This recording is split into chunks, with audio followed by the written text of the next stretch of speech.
Picture a pirate feared across the oceans, a captain so scary just his name made even tough sailors shiver. That was Blackbeard. He wasn't just any pirate. He was a legend, a symbol of a time when pirates ruled the waves. Blackbeard wasn't born with a scary name. He made it up, using tricks and his loud voice to scare his enemies. His time as a pirate, though short, made him famous in pirate stories. But who was this guy? Where did he come from? And how did he become one of the most famous pirates ever? Let's explore the exciting and often violent world of Blackbeard. It's surprising, but we don't know much about Blackbeard's early life. His real name is still a secret, though some people think it was Edward Teach or Thatch. We can only guess about his childhood, what he learned, and why he became a pirate. Some think he was a sailor on a privateer ship during Queen Anne's War. Privateers were like legal pirates, hired by governments to attack enemy ships. This might have taught Blackbeard the skills and love of treasure that shaped his pirate career. But real proof about his early days is hard to find. Blackbeard's life before piracy is a mystery, making him even more interesting. By 1716, Blackbeard was becoming famous in the Caribbean. He captained the Queen Anne's Revenge, a powerful ship that showed everyone how strong he was. He had a loyal crew drawn to the promise of riches and adventure. Blackbeard was clever and ruthless. He often blocked ports, holding entire towns hostage for money. He attacked ships with valuable goods, especially sugar and slaves. His success came from his scary reputation as much as his cannons. His legend grew bigger with each successful raid, attracting more desperate men to his crew. Blackbeard's time of terror was short but impactful, scaring sailors and leaders alike. Blackbeard knew how powerful fear could be. He made himself look scary, letting his long black beard grow wild and braiding it with ribbons.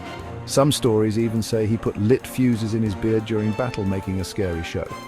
But Blackbeard's scary tricks were more than just his looks. He used mind games. Rumors spread about how cruel he was, making him seem even scarier than he really was. He knew that a scared enemy was an easy enemy. His loud voice and big size made him even scarier. He seemed unbeatable, larger than life. Blackbeard was a master showman, using fear as a weapon.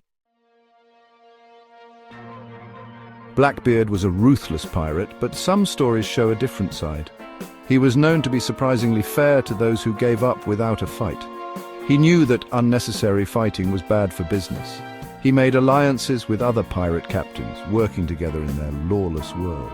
He even helped blockade Charleston, South Carolina, with other famous pirates like Benjamin Hornigold. But Blackbeard would betray his friends if it helped him. He was practical, focused on staying alive and getting rich. He was loyal only to himself and his own goals. Blackbeard's reign of terror couldn't go on forever. By 1718, he was a big problem for ships and trade in the Caribbean. Governor Alexander Spotswood of Virginia wanted to stop Blackbeard, so he sent Lieutenant Robert Maynard to capture or kill him. The two forces fought a big battle at Ocracoke Island in November 1718. Blackbeard, caught by surprise, fought bravely but was outnumbered and didn't have enough guns. The battle was brutal, and Blackbeard was hurt many times before he finally fell. They say he was shot 5 times and cut more than 20 times before he died. His head was put on a pole as a warning to other pirates. Blackbeard's death marked the end of an era, but his story lived on, becoming a legend. It became hard to tell what was real and what wasn't as stories were told and exaggerated. Was he as ruthless as the stories say, or was he more complicated, driven by his situation and ambition? The truth is probably somewhere in the middle. What's certain is that Blackbeard's name is still fascinating and scary centuries later. His story reminds us of a time when pirates ruled the seas, challenging leaders and exciting people with their daring adventures. Blackbeard's legacy is a powerful mix of history, myth, and lasting fascination. Blackbeard's image is more than just history. He's part of our culture. He's been in tons of books, movies, and TV shows, each with its own take on the famous pirate.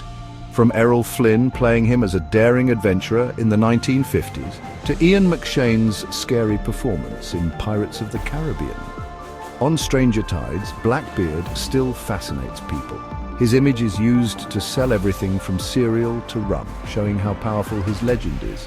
He represents the excitement of being an outlaw, the thrill of rebellion, and the never-ending fascination with adventure on the high seas.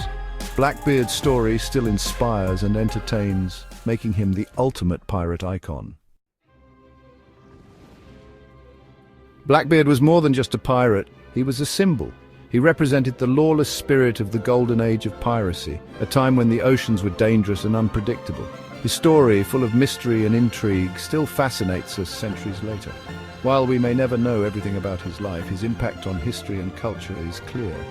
Blackbeard's name means pirate, making us think of scary battles, buried treasure, and the freedom of a life at sea. He reminds us of a time when the difference between good guys and bad guys wasn't always clear, and the search for fortune and adventure could lead people down dangerous paths.